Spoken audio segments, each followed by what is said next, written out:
Rusia mulai tinggalkan dolar dan euro untuk jualan minyak dan gas menggunakan transaksi LCS dengan mitra dagangnya.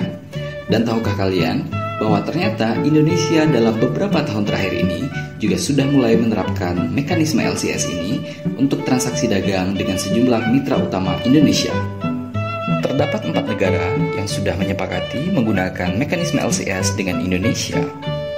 Negara tersebut antara lain Malaysia, Jepang, Thailand, dan juga China.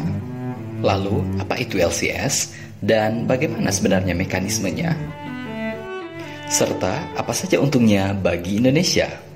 Untuk itu, mari kita bahas di channel ini. LCS atau Local Currency Settlement adalah penyelesaian transaksi bilateral antara dua negara yang dilakukan dalam mata uang masing-masing negara. Lalu, settlement transaksinya dilakukan di dalam yurisdiksi wilayah negara masing-masing. Hal ini sesuai dengan penjelasan Bank Indonesia 2019. Misalnya, penyelesaian transaksi perdagangan Indonesia dan Jepang dilakukan dalam rupiah dan settlement transaksi dilakukan di Indonesia. Begitupun sebaliknya, jika transaksi perdagangan kedua negara dilakukan dalam yen, maka settlement transaksi dilakukan di Jepang. Mekanisme ini akan mempersingkat proses sebelumnya yang harus melakukan konversi mata uang pembeli ke dolar, kemudian mengkonversi kembali dolar menjadi mata uang penjual. 2 kali proses yang memakan waktu dan biaya diubah menjadi 1 kali proses yang lebih efisien. Lalu, apa bedanya dengan transaksi menggunakan dolar? Kira-kira begini ya ilustrasinya, Besti. Pertama-tama, penjual akan mengirim barangnya kepada pembeli, kemudian pembeli akan menukar mata uang negaranya dengan dolar di bank yang sudah ditunjuk, kemudian mendapatkan dolar, kemudian dolar dikirim kepada penjual, penjual kemudian menukarkan dulu dolar tersebut ke bank untuk mendapatkan mata uang sesuai dengan negaranya. Kira-kira kelemahannya apa aja ya? Kelemahannya antara lain melemahnya mata uang lokal, kemudian adanya fluktuasi dan ketergantungan yang sangat tinggi terhadap dolar, kemudian peningkatan biaya transaksi.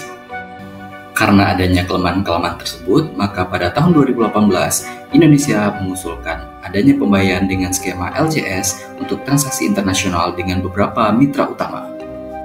Bank Indonesia bekerjasama dengan sejumlah bank sentral antara lain Bank of Thailand, People Bank of China, Bank Negara Malaysia, dan Ministry of Finance Jepang dalam penerapan skema LCS ini untuk transaksi bilateral.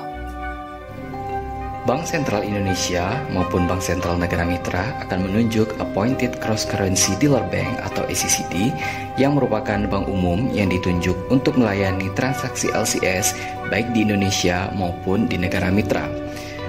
Kriteria untuk menjadi bank ACCD ini diatur di dalam Peraturan Bank Indonesia ataupun Peraturan Bank Sentral di negara yang menjadi mitra Indonesia. Saat ini terdapat 10 bank ACCD yang ditunjuk oleh Bank Indonesia. Bank tersebut antara lain BRI, Mandiri, BNI, Maybank, BCA, BTPN, Danamon, UOB, Permata, dan Bank NISP Indonesia. Pertama-tama, Bank ACCD Indonesia akan membuka rekening SNA Mitra di Bank ACCD Negara Mitra dalam mata uang negara mitra. Begitu pula Bank ACCD Negara Mitra akan membuka rekening SNA Rupiah di Bank ACCD Indonesia dalam mata uang rupiah. Sebagai contoh, Bank BCA akan membuka rekening SNA Ringgit di Bank Maybank Malaysia, sedangkan Bank Maybank Malaysia akan membuka rekening SNA Rupiah di Bank BCA. Hal itu seterusnya terjadi untuk bank-bank lainnya, di mana setiap bank ACCD hanya bisa membuka satu rekening SNA pada setiap bank ACCD negara lain atau one-to-many relationship.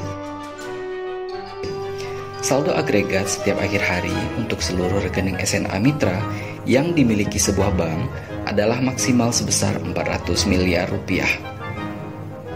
Kedua, Bank ACCD Indonesia akan menerima pembukaan rekening sub SNA Mitra dari nasabah LCS Indonesia. Sebagai contoh, nasabah Budi melakukan pembukaan rekening sub SNA Yuan pada Bank Mandiri.